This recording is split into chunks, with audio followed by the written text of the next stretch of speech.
Uzak yolları geçenimiz son, suyarız divanda içenimiz son. Yaralar beri geçenimiz son. Vurma yüreğim dinlemin bilen on.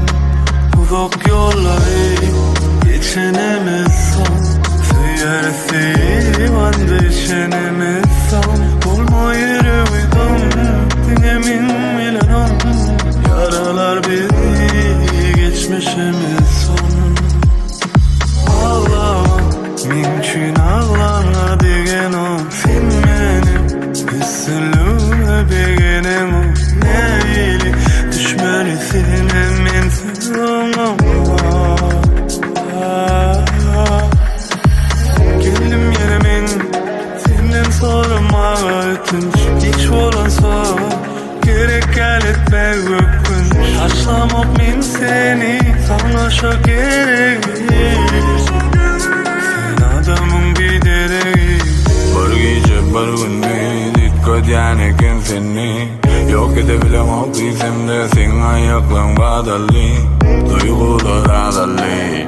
Köp sevdim azolli, ahirine kadarli. Men şundan başka işim yok, boluşun açıdamağa gücüm yok. Açma ayrılığa yol, karaş hemme da dişim var. Yaşayışımız düşün var, sen hem önküdey söyüşün var. Bolan sevgiden doyuşun zor, diyebilen ok mu yönü var. Bu sevgi ayrı salsa, seninle ayrı bolsun. Günleri yıkınma, düzleri sani sözler. Sana bilirim o, heli bu yaralar. Sensiz ömrüm karalar. Mümkün ağlama diyen o. Sen benim üstünlüğüme beğenim o. Neyli düşmelisin emin sığınma.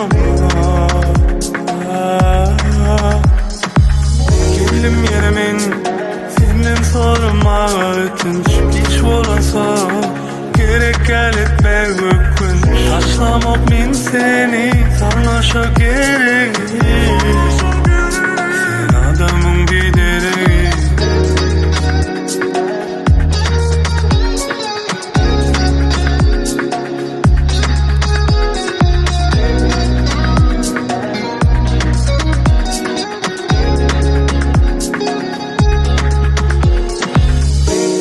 Saylanan.com birinci ekskluziv.